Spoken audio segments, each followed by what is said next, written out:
And now let's bring in Kamran Bokhari. He is a strategic forecaster and a senior fellow with the Middle East Policy Council. He joins us live from Virginia in the U.S. Very good to have you on the program. I'd like to start with discussing Lebanon, if I can.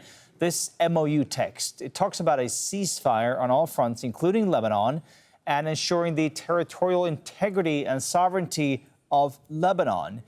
Is your understanding that this would mean that Israel is going to have to sort of pull out of Lebanon now, according to this deal? I don't think so. I think that's a separate conversation. I think where the president is drawing a line is saying that let's end the exchange of fire.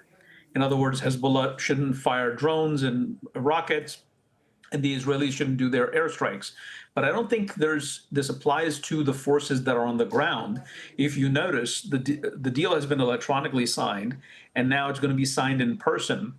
And all the Iranians demanded was that there should be a ceasefire. They didn't say, well, you need to withdraw from there.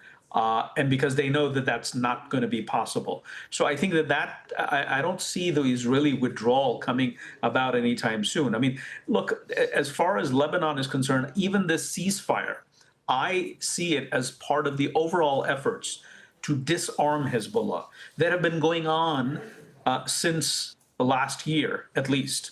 And so I don't think that we should look at this and say, oh, we're freezing status quo where it is.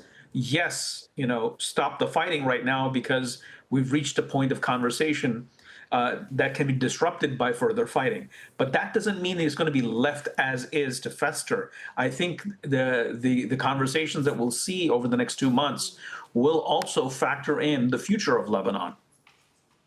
What does that future look like, do you think? I mean, given the fact that Trump was talking about Netanyahu getting a little excited sometimes and that they could actually do a lot better when it comes to Hezbollah. Look, I think that this comes not from the conversation with the Iranians. My understanding is that the United States is also talking to the Lebanese government. And if you recall, in recent weeks and months, we've seen the United States mediate discussions between the Lebanese ambassador to Washington and their counterpart from Israel.